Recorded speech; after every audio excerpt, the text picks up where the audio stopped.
Today is an exciting day because we've got 4 amazing bottles of whiskey, and it's a different day because they're 4 bottles of amazing Japanese whiskey. They range in price from about £10,000 all the way up to about £25,000. So these are sensational bottles of whiskey, ideal for everyday drinking. No, these are unicorns. These are the ones that you're going to put in your pride of place in your collection, and they're just sensational bottles. So let's take a look at the first one. The first one is probably like one of the least sensational bottles in terms of it's a blended whiskey, but it's also one of the most sensational in terms of it's incredibly rare and very, very well sought after. And there's only ever been 2 recorded sales of it. Do you know what this is? This is the Hibiki 17-year-old Shiki Kacho limited edition. It's about £16,000 on the shop, and it's expensive for a blended whiskey. But Hibiki is an interesting brand because it was founded in 1989 to mark the 90th anniversary of Suntory, and Hibiki actually means blended. No, it doesn't. Hibiki actually means harmony, which is interesting because there is a blend or type of Hibiki called Hibiki Harmony, so it's kind of like harmony.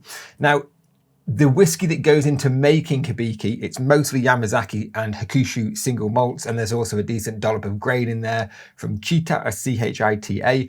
And I'm a great believer and lover of blends because they're accessible and you get really good bang for your buck. Look at any of the Johnny Walkers, put your preconceptions aside, a lot of the ones, unless you're drinking sort of like Red Label, are pretty damn good whiskies for the money. Now, Hibiki is owned by Suntory. They obviously own Yamazaki, Hakushu, massive single malt brands, but they also, did you know, own Lafroig and Bowmore. Now, they are massive. They're a huge global brand.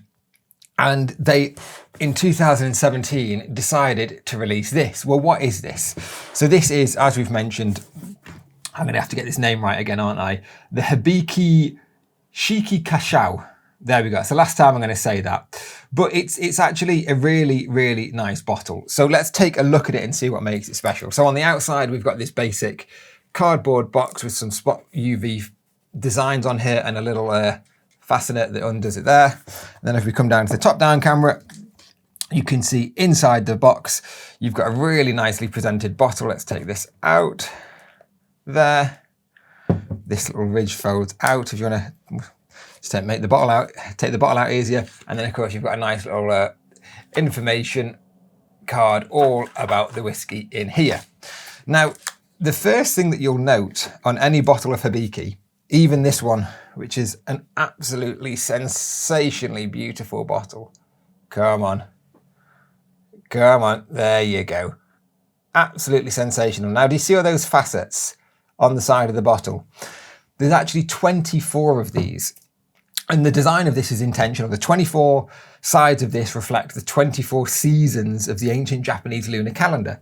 Now, in the UK, we've only got 4 seasons: spring, summer, autumn, winter, obviously one for every 3 months. But over in Asia, they have 24 seasons. And this originated in China and was later adapted in Japan, Korea, and Vietnam. Now, this is primarily to help farmers. And again, the seasons are broken down into much more sort of minute, sort of like little fractions in order for the farmers to understand and be able to predict what to do and when to plant it. Now, one of their seasons is rainwater, which is pretty much, if this was a Scottish one, it would just be a one-sided bottle because it pretty much rains all year round in Scotland.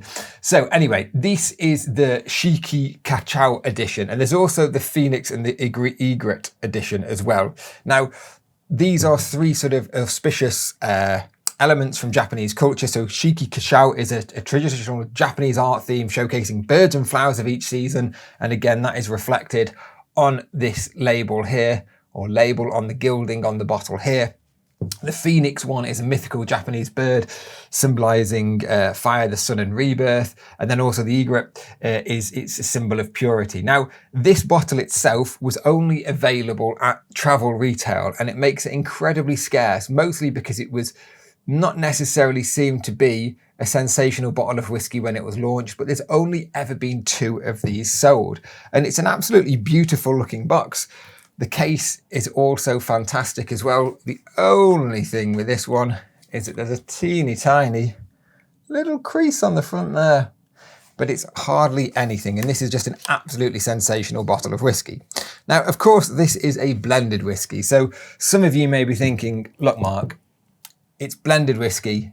I don't even touch it. Well, you know what? We've got you covered. And if you want to spend some more money, we've also got you covered because we've got these two. Let me get these out for you. Let's get these off and ready. We've got the Hanyu History Malt Jack of Clubs 2nd edition. This one was going to cost you £25,500 if you want it. There you go. And then we've also got the Hanyu 1988 King of Diamonds 2nd edition. And this one's a bit more of a bargain. This is £17,900. So there you go. 2 incredible bottles of History Malt from the Hanyu distillery. Now, the distillery itself, again, has got quite an interesting history. The distilling family was founded in the 1600s or in the 17th century, and they've been distilling sake for 3 centuries now.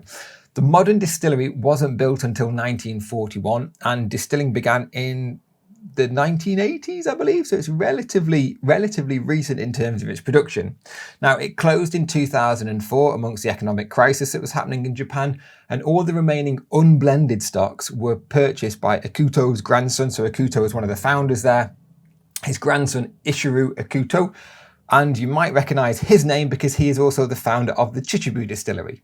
Now, what he did with all these casks of unreleased single malt from the Hanyu distillery, they were released as part of what's known as the card series.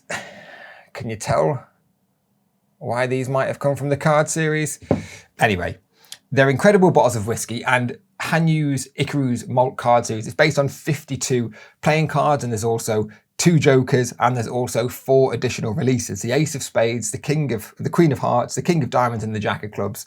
Obviously, we've got the Jack of Clubs 2nd edition here, and we've got the King of Diamonds 2nd edition here. Now, the question that you're all wanting to know is, why is there a 2nd edition of some of them and not of others of them?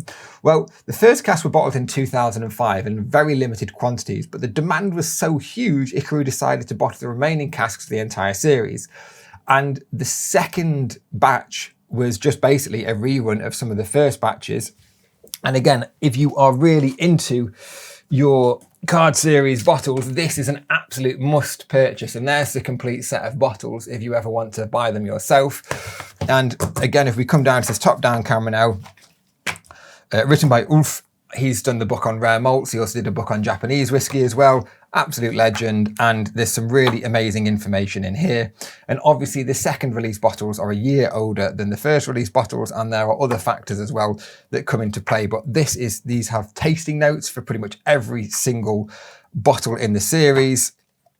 And it just really is a fantastic book in case you're ever planning on trying to get yourself something to read. So these, very well recommended if you want to learn more about the bottles. Now let's take a look at the bottles themselves because they're quite austere.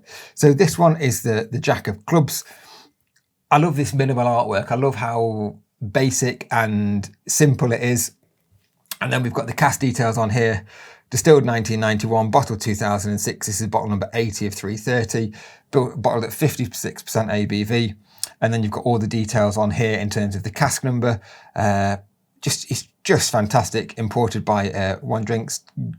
There you go, or Number One Drinks Company. And again, it's not surprising that the King of Diamonds has also got a similar aesthetic. And again, this one is a 1988-2006. And this is bottle number 20 of 555. Now, let's just take a look and see what we can find in this book for these ones. Let me see if we can find them relatively quickly. King of Diamonds, we have it. So on the screen now, you will see the King of Diamonds, the first edition. This was the 1988-2005. And then if you turn over the page, you've got the bottle that we've got, the 1998-2006. So there you go. And as you can see, these are pretty much in life size. And it tells you loads of details about the bottles as well, including the release price, 20,000 yen. It's worth considerably more than that now, isn't it? So there we go. Now, interestingly, the most expensive price for one bottle from this series is about £75,000 for the 10 of Spades. That was in November 2020.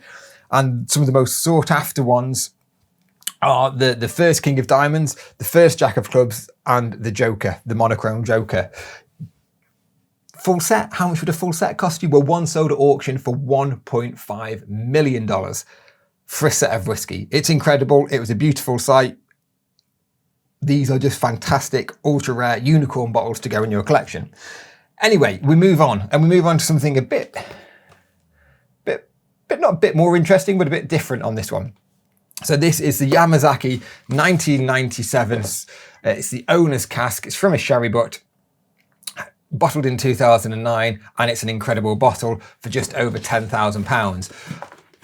£10,000 for a single bottle of whiskey is a heck of a lot of money, especially one that came from a cask ownership program. And we talk about cask investment as being terrible in some places, but cask ownership, when it's done right and when it's managed correctly, when you own the cask, when you've got a delivery order, all of those things, it can be a positive thing. And this is how you end up with some incredible bottles of Yamazaki like this. Now, this one, obviously, Yamazaki Distillery, in case you didn't know, founded in 1923 by Shinjiro Tori, and he was the founder of Suntory. Now, the foundation of the Yamazaki Distillery was only possible because of Masataka Taketsuru's venture to Scotland in around 1918. He went to study chemistry in Glasgow, then was apprenticed at the Longbourn and Hazelburn distilleries, translated a seminal book on how to produce whiskey, and took all of this information back a month journey on a boat over back to Japan.